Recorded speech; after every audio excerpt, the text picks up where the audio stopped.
Bab 136, Politik Kerajaan. Orang yang meninggal adalah seorang pemuda berkulit putih, dengan sepasang mata yang besar dan cerah. Bahkan setelah kematian, matanya masih terbuka lebar saat menatap langit, dipenuhi ketakutan. Ekspresinya adalah salah satu ketidakpercayaan.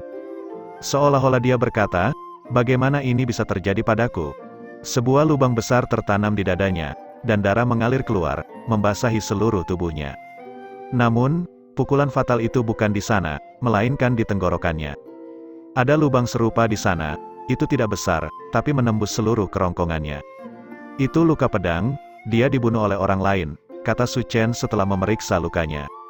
Institut Naga tersembunyi membiarkan kematian terjadi, lagi pula, dalam pertempuran di mana puluhan ribu orang terlibat, serta Vicious Beast yang tak terhitung jumlahnya, tidak mungkin untuk sepenuhnya menjamin keamanan mereka. Jika membiarkan kematian terjadi adalah satu kewajaran, tapi saat ketika melihat orang terbaring mati di depan kita, hati masih gelisah. Itu hanya sebuah kompetisi untuk mengamankan tempat pendaftaran, tidak harus diraih melalui pertempuran hidup atau mati, dan terlebih lagi itu bukan tempat untuk membantai orang secara sembarangan. Jika mereka telah mati dibunuh binatang ganas, itu karena kurangnya keterampilan mereka, tetapi mati karena manusia lain. Apa artinya ini? Jejak pertempuran pergi dari sana sampai ke sini. Orang ini dikejar dan dibunuh. Wang Dousan menatap ke kejauhan, lalu ke arah bagian tengah mayat. Seharusnya ada tablet giok di sana, tetapi pada saat itu tidak ada apa-apa di sana kecuali seutas tali yang telah dipotong menjadi dua. Tali itu dipotong menjadi dua. Dia tidak punya cara untuk memecahkan tablet giok dan melarikan diri. Pelaku dengan sengaja memotong jalur pelariannya. Su Chen menindaklanjuti. Tenggorokannya hancur berkeping-keping dalam satu pukulan. Itu bukan serangan biasa. Itu adalah origin skill yang bisa meledak setelah pedang menembus tubuh korban, meninggalkan luka yang brutal. Keterampilan asal ini memiliki kekuatan membunuh yang hebat, kata Wang Dousan sambil menunjuk ke tenggorokan korban. Su Chen melanjutkan, tapi ada sekitar 12 luka di tubuhnya juga. Jika dia bisa membunuh lawannya dalam satu pukulan, namun dia ingin bermain-main dengan lawannya. Dia tidak menyelesaikan kalimat itu, keduanya saling memandang dan berkata, dia menikmati proses membunuh lawannya. Niat dingin secara bersamaan meresap ke dalam hati mereka. Hei, menurutmu apakah pelaku memiliki dendam terhadap korban sehingga menyebabkan dia bertindak seperti ini? Wang Dousan bertanya. Itu mungkin. Su Chen mengoleskan jarinya ke darah korban. Matanya melihat sekeliling sambil berkata, mudah-mudahan itu saja. Ya, mudah-mudahan itu saja. Wang Dousan juga menghela nafas. Jika itu hanya dendam pribadi, maka semuanya akan berakhir sekarang setelah kandidat ujian ini terbunuh. Tetapi jika tidak, situasinya jauh lebih rumit. Wang Dousan ingin mengatakan sesuatu lagi, tetapi dia menemukan bahwa Su Chen masih menatap darah itu. Dia bertanya dengan rasa ingin tahu, apa yang kamu cari? Energi asal yang digunakan pelaku membawa atribut api dan memiliki sifat eksplosif. Meski kekuatannya tidak besar, itu bisa digunakan untuk jangka waktu yang lama, kata Su Chen. Jadi, meskipun sepertinya dia tidak memiliki banyak kekuatan, jika dia melukai lawannya, mereka akan terluka parah, dan dia bahkan mungkin bisa melumpuhkan lawannya. Dengan demikian, metode serangannya tidak boleh mengandalkan serangan terbuka dan langsung. Sebaliknya, itu akan menjadi kebalikannya, pedangnya pasti cepat dan gesit, terutama berfokus pada kecepatan. Selama dia bisa melukai lawannya, lokasi lukanya akan kehilangan kemampuan tempurnya. Korban terluka 12 kali, bukan hanya agar lawan bisa mempermainkannya, tetapi juga karena dengan 12 luka ini, korban tidak memiliki kekuatan untuk melawan lagi. Kamu bahkan bisa melihat ini? Wang Dousan bertanya dengan kaget. Su Chen melanjutkan, serangan semacam ini yang digunakan untuk menghasilkan ledakan internal seharusnya semacam keterampilan asal garis keturunan. Apakah Anda tahu klan mana di wilayah kelima yang memiliki garis keturunan seperti itu? Wang Dousan menggelengkan kepalanya. Instrumen ekstraksi garis darah telah ada selama lebih dari 20.000 tahun.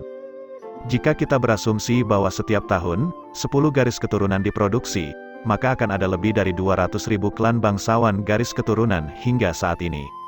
Meskipun pada kenyataannya tidak mungkin ada begitu banyak, lagi pula, banyak yang telah berubah atau menghilang seiring berjalannya waktu. Ras manusia memiliki setidaknya 100.000 klan bangsawan garis darah. Hanya Longsang Country saja sudah memiliki 10.000, dan wilayah ke-21 Longsang, wilayah 3 pegunungan, memiliki sekitar 500 klan bangsawan garis keturunan. Bagaimana mungkin aku bisa mengenal mereka semua?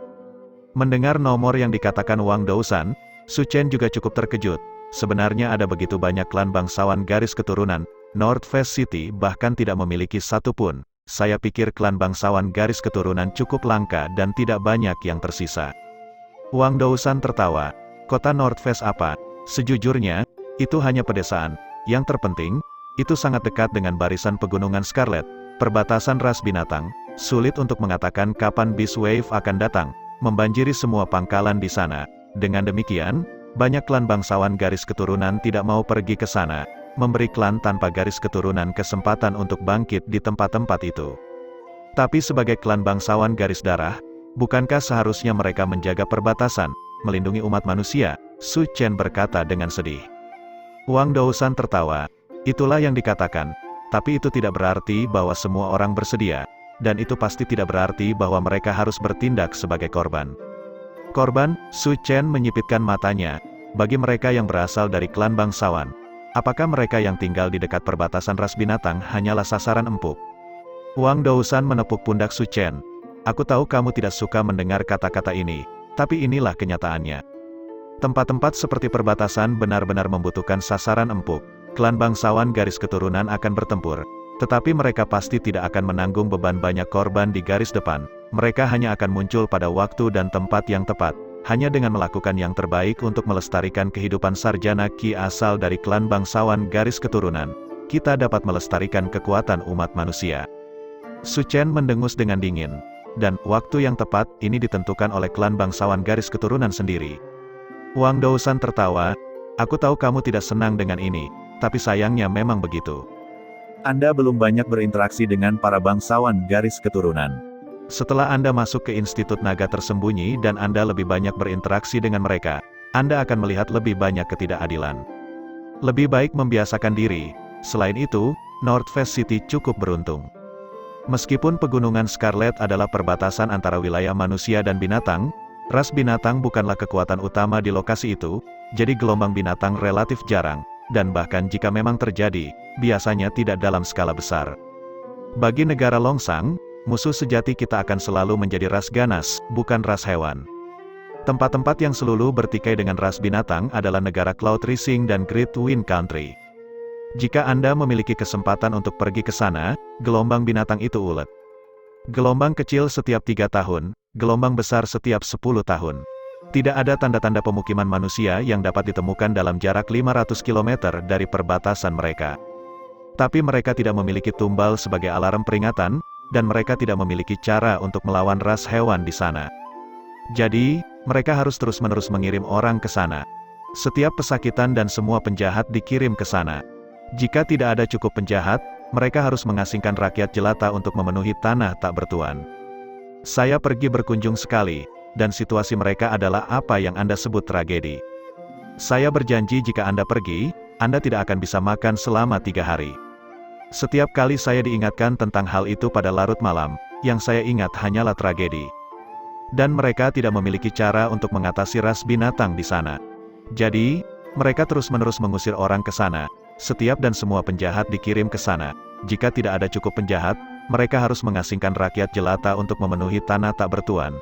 Saya pergi berkunjung sekali, dan situasi mereka adalah apa yang Anda sebut tragedi. Yakinlah jika Anda pergi, Anda tidak akan bisa makan selama 3 hari. Setiap kali saya diingatkan tentang hal itu pada larut malam, yang saya ingat hanyalah tragedi. Ketika Su Chen mendengar ini, dia menghirup udara dingin. Meskipun dia telah mengalami pertempuran selama waktunya di kota Northwest, itu sebagian besar adalah pergulatan internal, konflik yang muncul karena kepentingan pribadi. Dia belum pernah melihat kenyataan kejam seperti yang disebutkan Wang Dousan. Meskipun dia kadang-kadang mendengarnya, itu semua kebanyakan hanya rumor. Baru setelah Wang Dousan mengatakannya dengan lantang, Su Chen menyadari bahwa pengetahuan dan pengalamannya sendiri terlalu dangkal.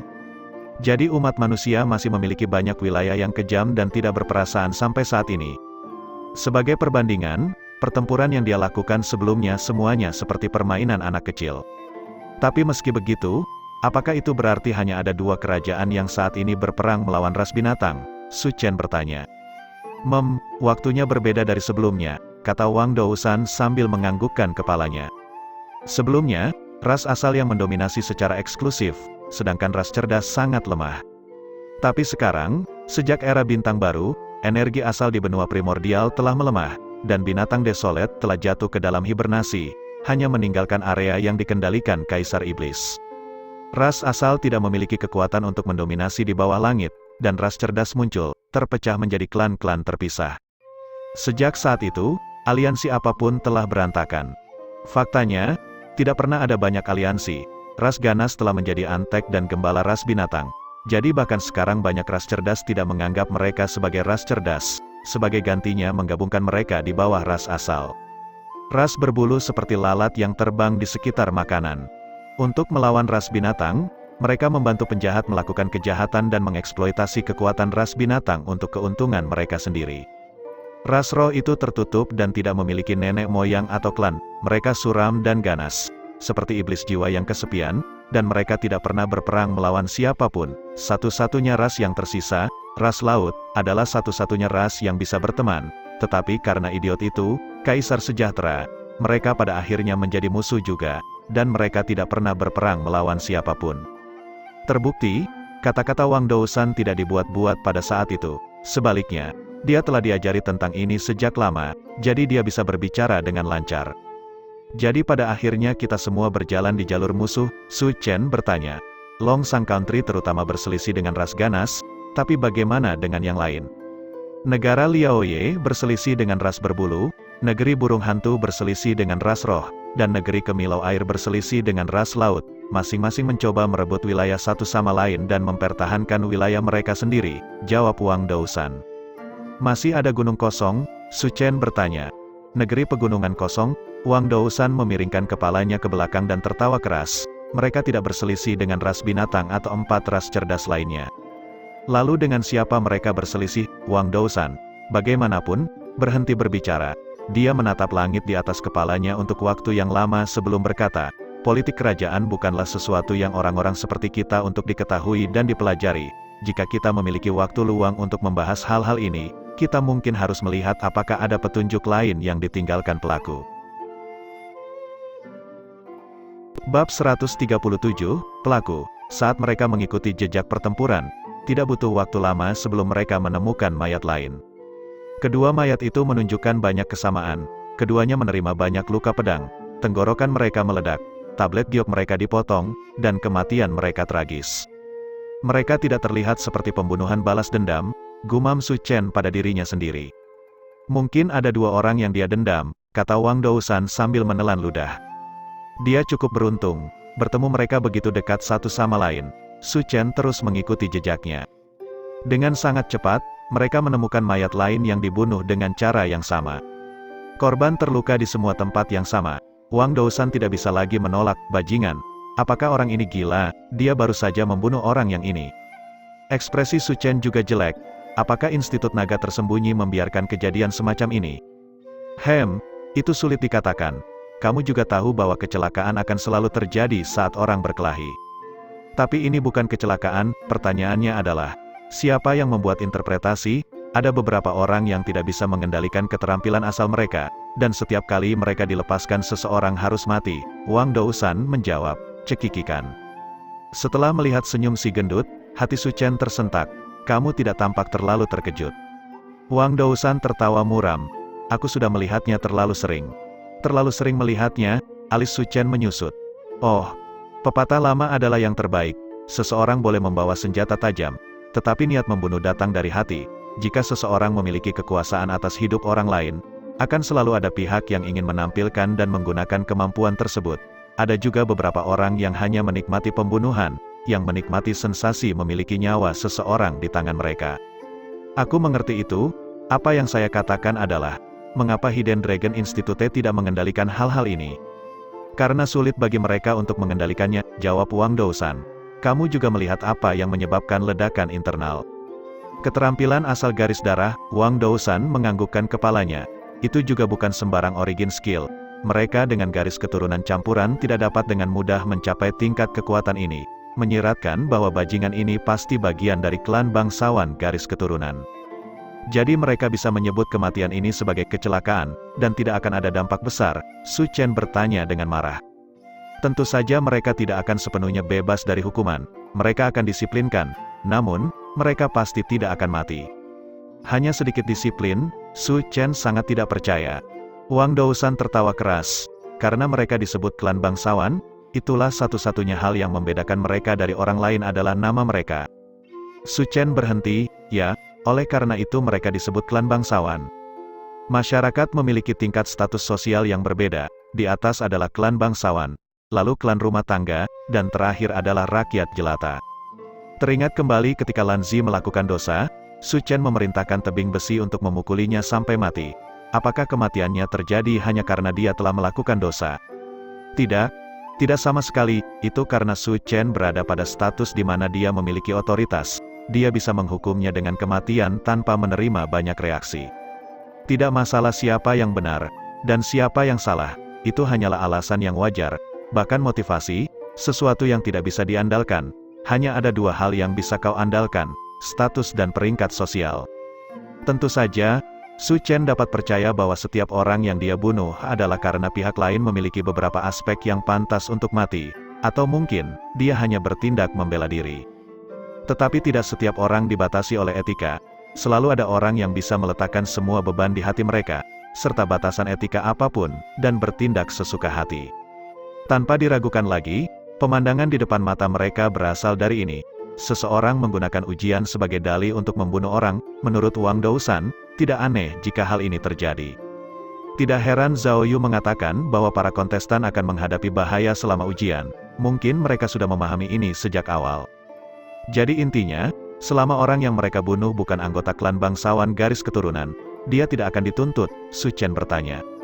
Itu benar, jawab Wang Dousan, tetap saja di sampingku. Aku berjanji kepadamu bahwa dia tidak akan bergerak melawanmu. Jika aku bersamamu, dia tidak akan mencoba dan membunuhku, Su Chen bergumam. Kalau begitu, bukankah lebih baik kita berpisah? Wang Dousan bingung. Dia menatap Su Chen dan bertanya, kamu ingin membunuhnya? Su Chen membalas, jika orang itu ingin membunuhku, dan aku membunuhnya, seharusnya tidak ada masalah kan? Wang Dousan berpikir sejenak, lalu menjawab, menurut alasan, tidak ada yang salah dengan itu. Meskipun Institut Naga Tersembunyi tidak dapat benar-benar melakukan apapun padanya, bahkan jika dia melakukan pembunuhan besar-besaran dalam pertempuran naga tersembunyi, mereka pasti tidak akan menyukainya. Jika kamu membunuhnya dan menghentikan tindakannya, Institut Naga Tersembunyi tidak akan menghukummu. Sebaliknya, merekalah yang kemungkinan besar akan membalasmu. Ini adalah salah satu taktik yang digunakan Hidden Dragon Institute untuk menghadapi pembuat onar. Namun, jika kamu membunuh seseorang dari klan bangsawan garis keturunan, kamu harus berhati-hati jika mereka membalas dendam. Su Chen, apakah kamu yakin ingin melakukan ini?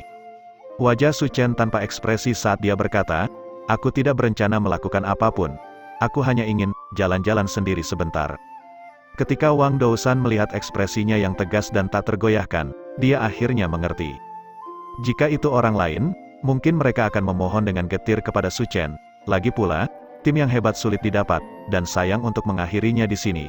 Namun, Wang Dousan menganggukkan kepalanya, tidak terpengaruh, saat dia berkata, oke, karena kamu sudah mengambil keputusan, kita akan mengucapkan selamat tinggal untuk saat ini. Hei, kawan, jangan mati. Su Chen menganggukkan kepalanya dengan acuh. Saat itu, keduanya saling tersenyum. Meskipun mereka tidak mengatakan apa-apa, seolah-olah 1000 kata diucapkan. Setelah mengucapkan selamat tinggal, Su Chen maju ke arah yang berbeda. Dia berjalan di sepanjang jalan kecil di atas gunung. Dia tidak tampak seperti kandidat ujian yang bersaing dengan orang lain. Dia lebih terlihat seperti seorang musafir kesepian yang secara tidak sengaja salah belok, tiba di medan perang yang bukan miliknya. Di jalannya, dia kadang-kadang menemukan mayat calon ujian. Su Chen merasakan dorongan untuk mengubur mereka, tetapi menahan diri untuk tidak melakukannya. Kemungkinan besar jenazah ini perlu diambil di lain waktu oleh keluarga yang berduka. Su Chen terus menemukan mayat, dan berdasarkan waktu kematian mereka, dia dengan cepat mendekati si pembunuh. Saat kegelapan malam semakin dekat, Su Chen tiba di tumpukan puing. Dia menggunakan puing-puing untuk membuat kompor, kemudian, dia mengeluarkan panci besar dari cincin asalnya, mengisinya dengan air, dan meletakkannya di atas api. Cahaya api sangat cemerlang di kegelapan malam, dan asap dari api membubung ke atas ke langit dalam gumpalan besar. Su Chen memotong Vicious Beast yang baru saja dia bunuh dan melemparkannya ke dalam air. Aroma harum mulai memenuhi udara beberapa saat kemudian. Dalam lingkungan yang kacau seperti itu, kebanyakan orang hanya memakan ransum kering yang mereka bawa. Bahkan calon ujian yang relatif kaya pun jarang memiliki kompor untuk memasak makanan. Bagaimanapun, itu hanya menarik terlalu banyak perhatian. Dua kandidat ujian mengikuti jejak daging yang dimasak ke tempatnya. Niat mereka jelas, mereka ada di sini untuk mengalahkan Su Chen, mencuri poinnya, dan menikmati makan malam yang lezat. Sayangnya, mereka diterbangkan oleh dua erupting Fury Bird dari Su Chen, yang juga dengan mudah mengambil poin mereka. Setelah menghancurkan tablet batu giok mereka dan menyuruh kedua orang itu pergi, makanan siap untuk dikonsumsi, Su Chen membawa daging ke mulutnya dan menenggelamkan giginya. Saat dia sedang menikmati makanannya, jeritan rendah datang dari jarak yang tidak terlalu jauh, "Tolong aku." Dia berbalik dan menatap ke arah suara itu. Dia melihat seorang kandidat ujian keluar dari hutan kecil. Tubuhnya berlumuran darah, dia tampak terluka parah, lubang pedang terlihat jelas di pahanya. Dia berlari ke arah Su Chen, berteriak, "Selamatkan aku, seseorang ingin membunuhku." Su Chen berdiri, "Siapa yang ingin membunuhmu? Di mana dia?" "Dia tepat di belakangku, di hutan kecil," teriak calon ujian sambil menunjuk hutan di belakangnya dengan panik. "Dia ingin membunuhku, dia ingin membunuhku." Suaranya dipenuhi dengan ketakutan dan kegelisahan. Sedikit kehilangan keseimbangan setelah menunjuk ke belakang, dia tersandung dan jatuh ke tanah. Su Chen bergegas dan membantu kandidat ujian berdiri. "Jangan khawatir, kamu akan baik-baik saja sekarang." Kandidat ujian mengangkat kepalanya, senyum buas di wajahnya. "Tentu saja aku akan baik-baik saja. Tapi kamu tidak akan seperti itu." Cahaya pedang bersinar terang, menusuk ke arah Su Chen. Bab 138, Peluang Membunuh. Suara mendesing, pedang itu menembus tubuh lawannya. Mata target mengungkapkan ekspresi tidak percaya, seolah-olah dia berkata, "Bagaimana ini bisa terjadi padaku?" "Bodoh," Pan Yue mengeluarkan tawa gila dan senang, lalu mengirimkan kekuatan pada pedang di tangannya, menusukkan kandidat ujian ke pohon terdekat. Ketika korbannya hendak menghancurkan tablet gioknya, Pan Yue menyerang ke depan dan mengambilnya. Tidak lagi memiliki tablet gioknya, kandidat ujian tidak memiliki cara untuk melarikan diri. Dia hanya bisa jatuh dalam keputusasaan. Darah segar mengalir di seluruh tanah. Pan Yue tertawa keras lalu pergi. Dia sangat menikmati perasaan yang muncul dari tatapan putus asa dari para korbannya. Hanya ketika dia melihat sorot mata mereka, dia bisa memuaskan kesombongan dan kekosongan di hatinya. Betapa bodohnya pertempuran naga tersembunyi ini, Pan Yue tidak peduli sama sekali. Berdasarkan latar belakang keluarganya, dia bahkan tidak perlu mengikuti ujian untuk masuk ke Hidden Dragon Institute. Pan Yue tidak berpartisipasi untuk mengamankan tempat masuk. Tidak, dia di sini hanya mencari sensasi pertempuran. Mengalahkan dan membunuh lawan-lawannya, memaksa mereka mengerang putus asa dan berjuang kesakitan, itulah jalan yang ditempuh dan dinikmati Pan Yue. Berapa banyak korban yang telah dia bunuh pada saat ini? Pan Yue tidak tahu, juga tidak peduli. Korbannya hanyalah orang biasa. Mereka bahkan tidak memiliki garis keturunan. Apa tujuan mereka jika bukan untuk memberikan hiburan baginya? Bagi rakyat jelata rendahan, mati di bawah pedang pemusnahan kegelapan adalah nasib baik mereka. Tentu saja, Pan Yue dengan hati-hati memilih setiap targetnya. Dia tidak akan menyentuh siapapun dari klan bangsawan Bloodline. Dia tidak bisa memprovokasi kandidat ujian yang kuat itu. Dia hanya tertarik pada rakyat jelata yang terisolasi yang bahkan tidak memiliki garis keturunan, namun mengira mereka bisa berpartisipasi di sini. Para peserta itu tidak tahu apa yang menunggu mereka. Adalah kebodohan yang terbaik bahwa mereka mengira mereka dapat berpartisipasi dalam pertarungan yang adil untuk memasuki institut terbaik di seluruh negeri Longsang. Apakah rakyat jelata itu bahkan memenuhi syarat untuk terlibat dalam pertempuran yang seimbang dengan anggota dari klan bangsawan Bloodline? Jika itu benar-benar sama, seharusnya tidak ada perbedaan dalam jumlah slot yang ditetapkan untuk setiap wilayah sejak awal. Tapi meski begitu, pihak berwenang masih terlalu lunak. Negara harus diperintah dengan tangan besi. Jika mereka membabi buta mengejar kesetaraan dan keadilan, mereka hanya akan memberikan kesempatan kepada orang-orang kelas bawah untuk meminta lebih dari yang bisa mereka tangani. Akan jauh lebih baik jika mereka mati sebelum titik itu. Pan Yue merasa dia membantu dunia ini dengan membersihkannya dari rayap-rayap ini, bahwa dia bisa menggunakan darah mereka untuk memoles pedang hartanya dan pertempuran untuk meredam dirinya hanyalah bonus kecil yang menyenangkan. Pan Yue sangat gembira dengan pemikirannya sendiri. Namun, semakin banyak yang jatuh di depan pedangnya, tampaknya banyak peserta mulai merasakan apa yang dia lakukan. Saat ini, sebagian besar kandidat ujian telah bekerja sama, dan semakin sulit untuk menemukan orang yang melakukannya sendiri. Dia tidak khawatir tentang kekuatan orang-orang rendahan yang bekerja sama ini. Bahkan jika mereka membentuk kelompok kecil, mereka tidak akan sanggup menjadi lawannya. Tetapi ketika kelompok ini menjadi lebih besar itu akan menjadi masalah. Demikian juga kemungkinan beberapa orang akan melarikan diri. Jika dia tidak bisa membunuh mereka semua, tidak ada gunanya pertempuran ini. Pan Yue merasa tertahan.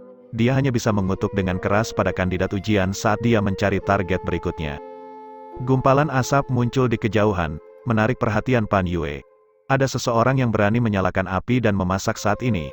Apakah dia percaya diri, atau dia ada seorang yang bodoh dan kurang ajar? Akhirnya, minat Pan Yue terusik. Dia menuju ke asal asap, dengan hati-hati mendekat, seolah-olah dia adalah serigala lapar yang takut menakut-nakuti kelinci.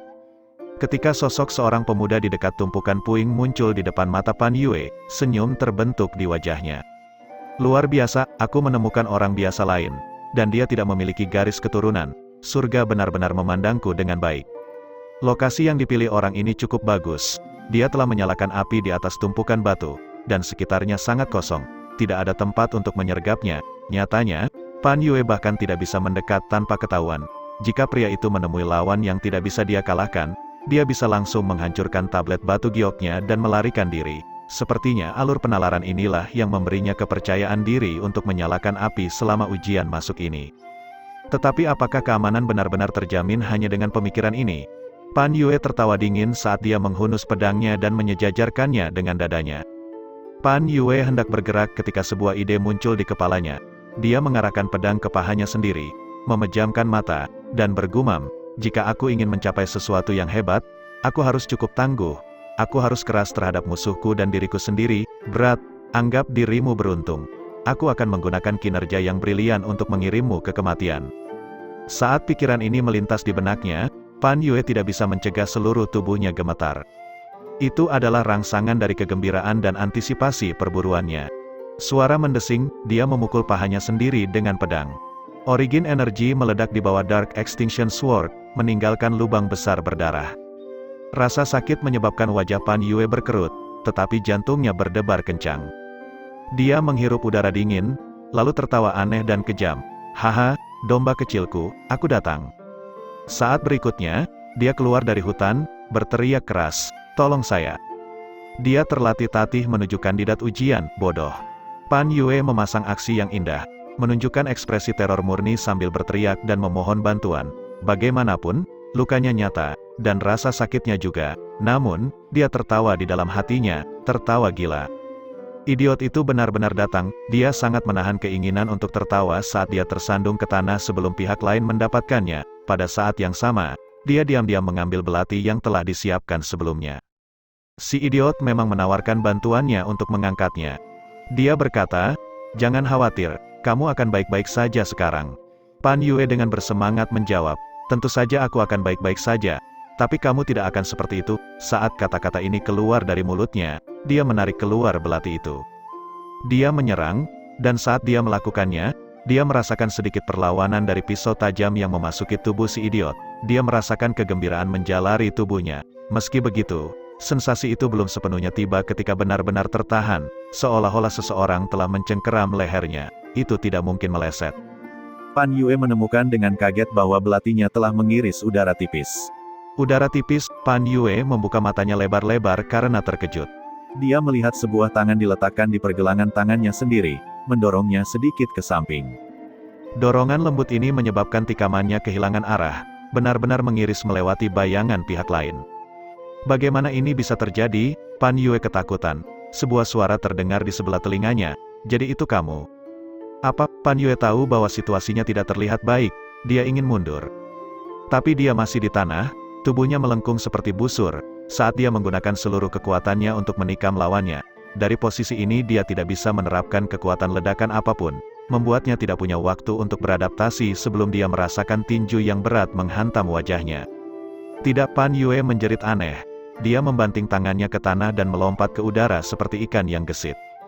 Dia adalah sarjana asal Qi yang bergantung pada ketangkasan dan kegesitan, bukan pada pertarungan jarak dekat, jadi dia buru-buru mencoba melepaskan diri dari lawannya. Sayangnya, Pihak lain sudah siap, kakinya belum menemukan pijakan ketika tinju lain dengan kejam menghantam bagian tengah tubuhnya, membantingnya kembali ke tanah. Lawan meraih kepala Pan Yue dan memaksanya untuk berkenalan dengan tanah, meninggalkan lekukan di tanah. Bajingan, Pan Yue menahan rasa sakit saat dia mencoba melingkarkan kakinya di leher Su Chen. Namun, kaki kanannya masih terluka, sehingga sulit baginya untuk bergerak. Usahanya untuk mencekik Su Chen menjadi lambat. Su Chen tidak memberi Pan Yue waktu untuk istirahat. Dia mengeluarkan pedang pendek dan menusukkannya ke kaki sehat Pan Yue. Pan Yue menjerit sangat menyedihkan. Serangan ini jauh lebih ganas daripada saat Pan Yue menikam dirinya sendiri. Bila tumpul yang digunakan tidak memiliki kemampuan memotong, tetapi ketika menembus daging, itu akan mengakibatkan luka yang lebih parah. Pan Yue ingin menerapkan penghalang pelindung, tetapi tinju lawan menghujani dirinya. Setiap pukulan tampak akurat dan tepat saat mereka mendarat di simpul penghantar ki-nya. Sebelum penghalang energi asal bisa terbentuk, penghalang itu dihancurkan dengan paksa oleh pukulannya. Tidak, biarkan aku pergi. Pan Yue akhirnya mulai merasakan teror dan ketakutan saat dia berteriak keras. Su Chen dengan dingin berkata, kandidat ujian yang kamu bunuh juga memohon belas kasihan, bukan? Apakah kamu membiarkan mereka pergi? Aku tahu aku salah. Kasihanilah, tolong, kasihanilah, Pan Yue berteriak sedih. Su Chen mengabaikannya saat dia melanjutkan rentetan serangan tinjunya. Pan Yue ingin menghancurkan tablet gioknya dan melarikan diri, tetapi Su Chen mengambilnya sebelum dia bisa. Adegan ini sangat mirip dengan bagaimana Pan Yue memperlakukan mereka yang telah dia bunuh. Pan Yue akhirnya berada di ambang gangguan saraf. Aku adalah tuan muda dari klan Pan Binatang Hitam. Jika kamu membunuhku, klan Panku tidak akan melepaskanmu. Su Chen mengabaikannya. Melanjutkan serangan tinjunya, dia akan mengalahkan bajingan ini sampai mati. Selamatkan aku, Pan Yue berteriak dengan marah. Dia baru saja mengeluarkan jeritan naluriah, tetapi tanpa diduga dia benar-benar menerima balasan. Kamu dari klan Pan Binatang Hitam, ingat, penyelamatmu adalah kelabang beracun Kongsen. Gelombang angin gelap bergolak menuju Su Chen.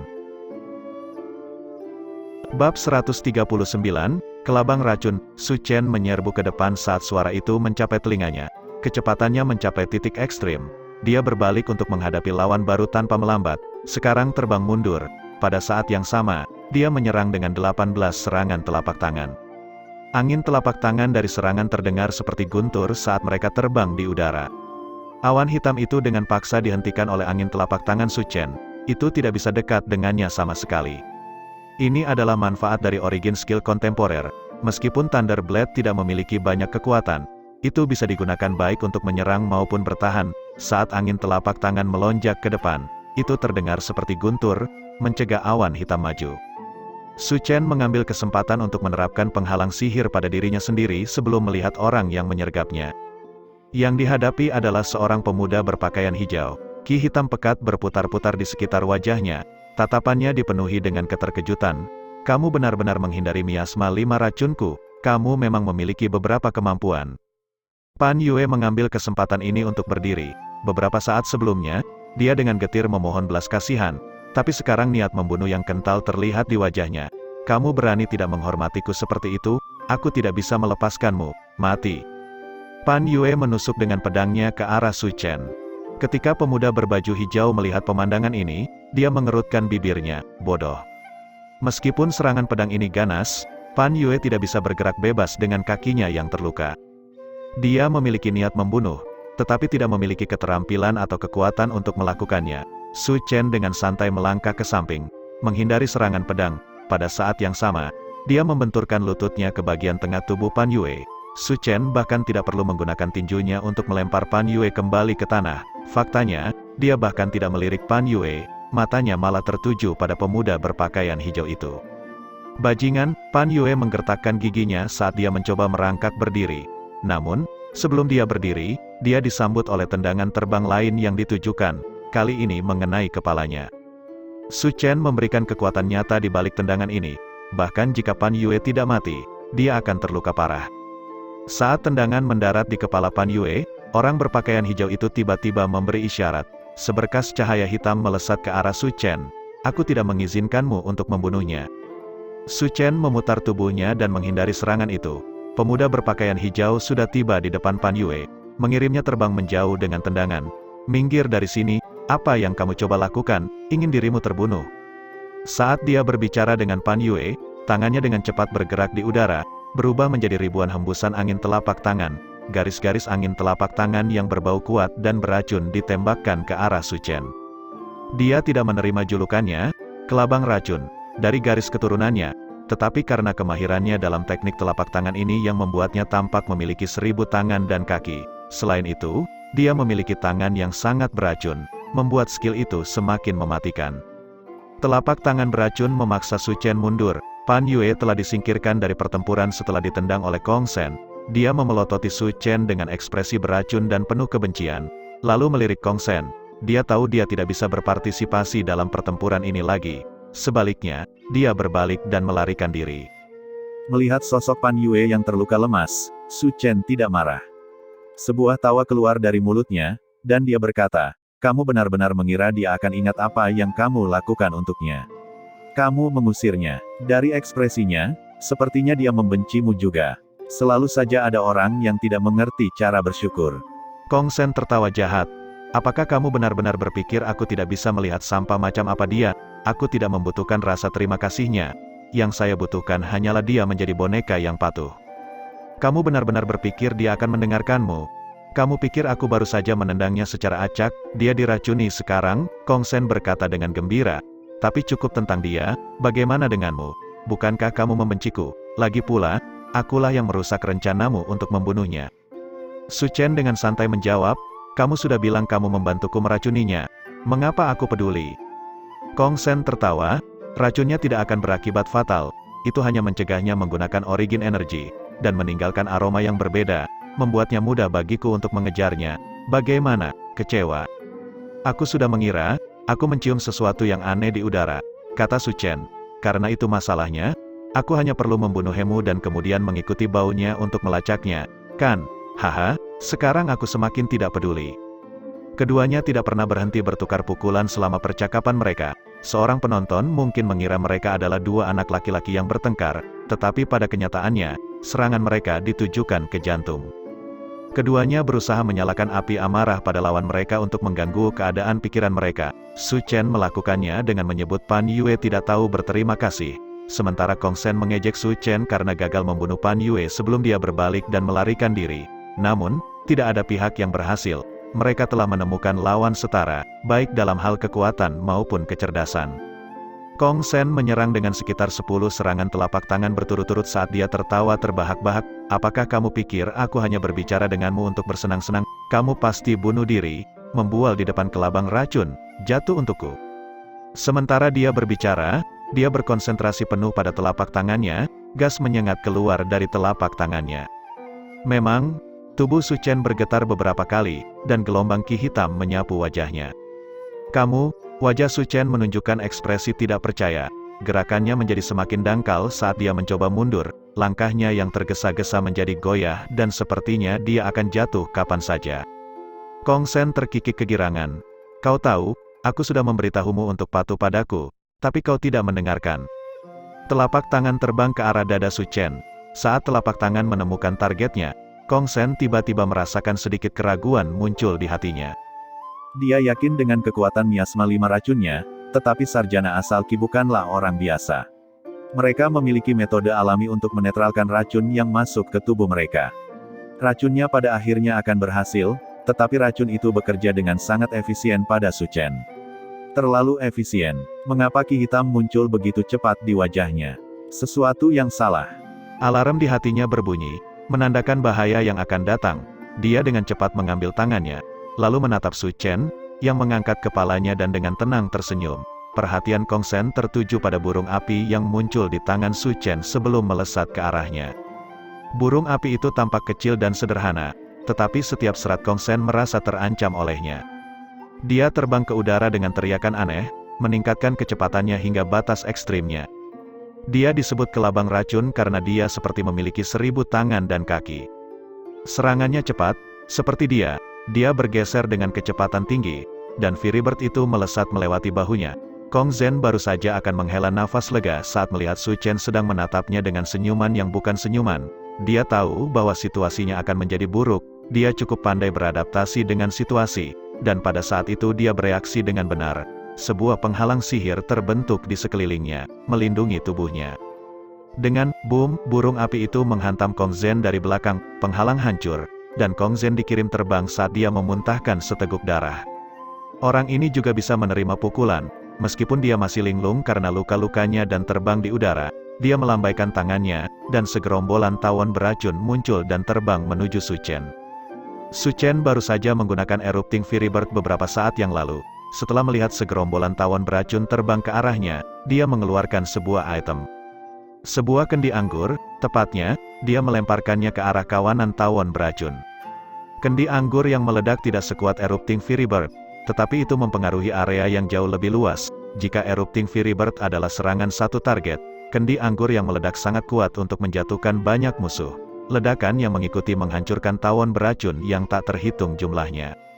Kong Zhen terhuyung-huyung hanya untuk menemukan lautan api di depannya. Sementara petak besar tawon beracun jatuh ke tanah, dia melolong sedih. Dia menembakkan tatapan tajam ke arah Su Chen dengan amarah. "Kamu layak untuk mati." Su Chen mendengus, "Kamu harus memperhatikan dirimu terlebih dahulu."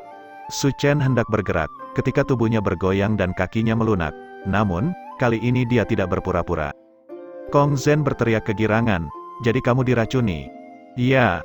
Su Chen benar-benar telah diracuni. Hampir tidak mungkin untuk menghindari keracunan saat melawan seseorang seperti Poison Centipede Kong Zhen. Namun, sarjana asal Qi sangat berbeda dari orang biasa. Tubuh mereka memiliki kemampuan alami untuk menetralkan racun. Jika mereka diracuni oleh racun ringan atau sedang, selama mereka tidak menyebar ke daging dan darahnya, itu bisa dinetralkan tanpa bantuan penawar racun. Kekuatan kelabang racun Kong Zhen terbatas, dan dia tidak bisa menggunakan racun yang terlalu ganas. Namun, bertahun-tahun bermain-main dengan racun membuat daya tahannya terhadap racun jauh lebih tinggi daripada kebanyakan orang. Tetapi karena ini dia membayar harga dalam kekuatan fisiknya secara keseluruhan. Untuk alasan ini dia mengembangkan teknik tubuh untuk memperkuat tubuhnya, memungkinkannya menahan pukulan dari Fury Bird tanpa kehilangan kesadaran. Su Chen diracun, dan Kong Zhen terluka parah. Situasi mereka tidak terlalu bagus, tetapi tatapan mereka dipenuhi dengan kekejaman dan keengganan untuk mundur. Mereka secara bersamaan berteriak sekuat tenaga saat mereka mulai menyerang. Bab 140, Netralkan. Di tengah tumpukan puing, Su Chen dan Kong Zhen terjerat dalam pertempuran.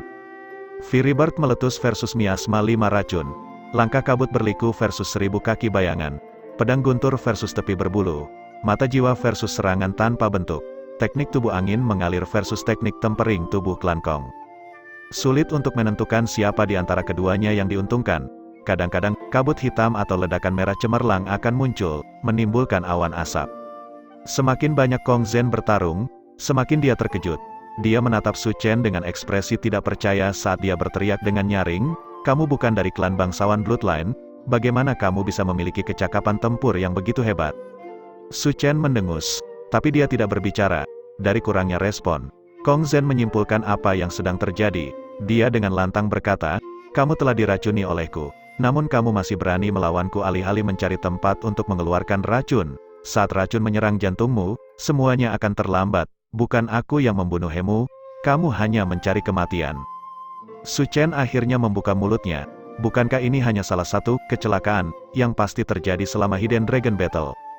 Orang yang kamu selamatkan telah menyebabkan 10 atau lebih dari apa yang disebut kecelakaan ini. Aku berasumsi beberapa di antaranya juga disebabkan oleh tanganmu. Jadi apa bedanya? Apakah kamu tidak bisa menghadapiku semudah yang kamu pikirkan, sehingga kamu ingin mencari jalan keluar dengan menunjukkan kebaikan hatimu kepadaku? Atau mungkin kamu tidak dapat bertahan lebih lama lagi karena luka itu? "Bajingan, aku akan membunuhmu," seru Kong Zhen, geram. Garis-garis racun terbang dari telapak tangannya. Kong Zhen mengaktifkan teknik racun yang dia miliki hingga batas ekstrimnya. Wajah Su Chen menjadi semakin pucat, napasnya menjadi pendek. Kong Zhen sangat senang. Erupting Fury Bird Su Chen sangat kuat, dan itu bisa mengunci target. Dia terluka parah karenanya. Setiap kali Su Chen menggunakan teknik tersebut, Kong Zhen terpaksa memusatkan perhatian penuh untuk menghadapinya. Bahkan gelombang kejut memberikan kerusakan serius pada Kong Zhen. Tapi semua ini tidak penting bagi Kong Zhen. Dia direvitalisasi setelah melihat Su Chen. Racun di tubuh Su Chen menumpuk. Efeknya lebih parah, dan dia tahu Su Chen akan mencapai batasnya. Hari ini, Kemenangan pasti akan menjadi milikku, Kong Zhen berpikir dalam hatinya. Su Chen mengayunkan tangannya, memaksa Kong Zhen mundur. Dia tiba-tiba mengangkat kepalanya dan menunjukkan senyum misterius. Apakah kamu benar-benar mengira racun ini akan bekerja padaku? Kong Zhen tertegun. Dia menyaksikan Su Chen meletakkan jari ke dadanya dan menusuk. Dengan tusukan ini, darah hitam mengalir dari dadanya ke udara. Itu meninggalkan zat yang tampak lembab dan kehitaman di udara yang berbau tengik. Kong Zhen sangat terkejut dengan tindakan Su Chen sehingga rahangnya ternganga. Kamu memaksa racunku keluar. Su Chen tersenyum, itu tidak terlalu sulit, sebenarnya tidak terlalu sulit. Dari saat racun memasuki tubuhnya, Su Chen mulai mengamatinya. Jika dia bisa melihat ramuan air dingin atau bubuk darah dingin, secara alami dia bisa melihat racunnya juga. Racun yang digunakan Kong Zhen memiliki dua unsur, satu bagian darinya adalah toksin, sedangkan yang lainnya adalah zat asal. Itu adalah zat asal unik yang memungkinkannya mengendalikan racun dan menyebabkannya menyerang dan merusak tubuh seseorang.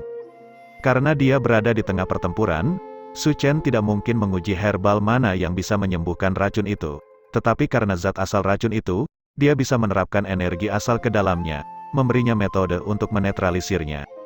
Su Chen dengan sangat cepat menemukan bahwa zat asal ini tidak terlalu kuat, tetapi licin seolah-olah memiliki kesadaran. Saat Su Chen mengarahkan energi asalnya untuk zat asal dalam racun, ia akan secara aktif berusaha menghindarinya, menghindari nasib ditelan. Inilah alasan mengapa mengeluarkan racun ini sangat sulit. Namun, ketika Su Chen membuat penemuan ini, dia memutuskan untuk menggunakannya demi keuntungannya.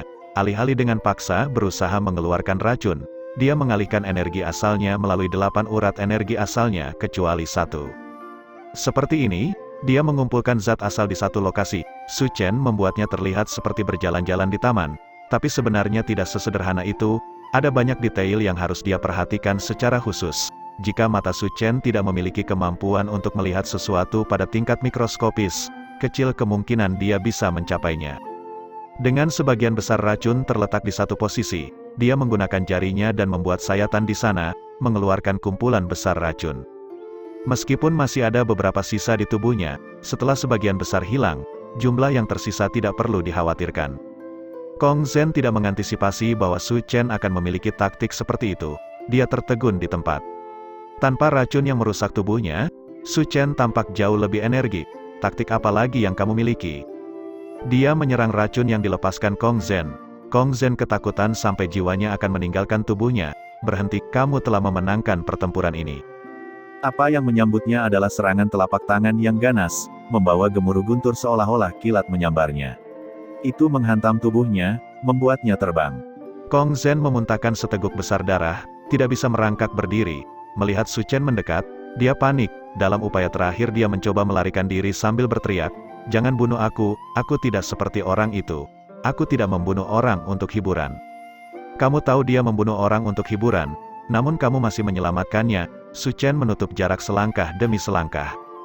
Aku hanya ingin pesuruh. Itu saja, membunuh orang adalah dosanya, bukan dosaku. Itu dia, itu cara berpikirnya. Su Chen berhenti.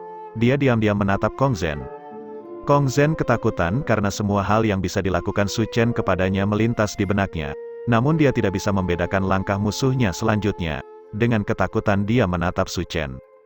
Kedua belah pihak tetap tidak bergerak. Akhirnya, Su Chen berkata, "Klan bangsawan garis darah yang berharga, pelindung umat manusia, kebenaran tercermin dalam setiap gerakan mereka. Mereka menjaga umat manusia jauh dari bahaya yang mengancam kelangsungan hidup manusia.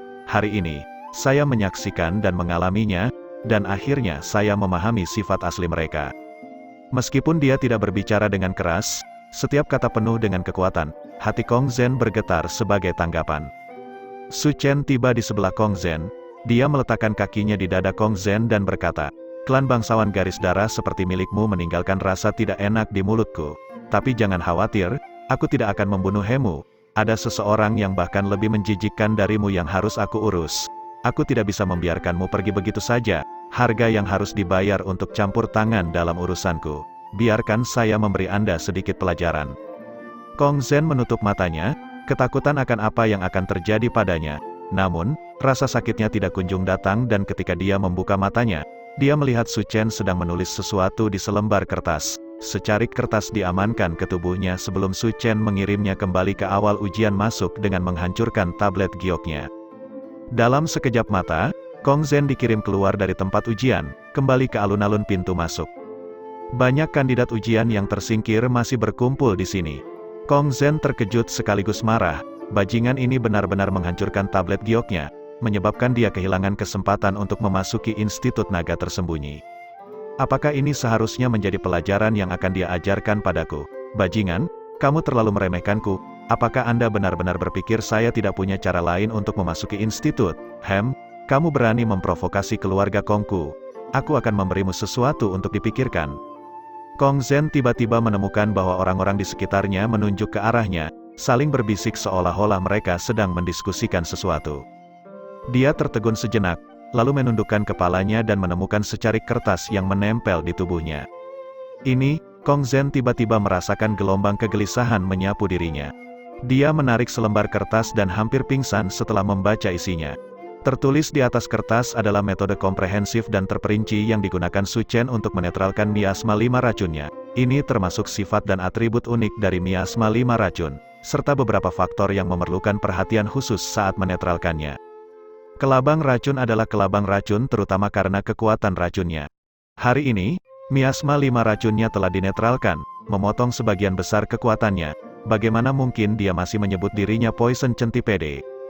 Kong Zhen hampir menangis, taktik ini terlalu brutal, apa yang harus dia lakukan di masa depan? Tidak, itu tidak mungkin terjadi padanya. Ini memengaruhi seluruh klan Kong, apa yang harus mereka lakukan mulai sekarang? Berpikir sampai di sini, Kong Zhen dipenuhi ketakutan. Dia berteriak seperti orang gila, jangan lihat, lupakan semua yang kamu lihat. Tapi dia tahu betul, bagaimana mungkin semua orang ini melupakan apa yang mereka lihat. Para penonton menertawakannya, mengingat metode penetralan, racun klan Kong akan menjadi tidak berguna mulai saat ini dan seterusnya. Pada saat yang sama, di suatu tempat di atas tumpukan puing, Su Chen menatap ke arah Pan Yue melarikan diri, mengenakan topengnya sekali lagi. Topeng itu memancarkan aura iblis yang tebal, mencerminkan suasana hatinya saat ini. Pan Yue harus mati.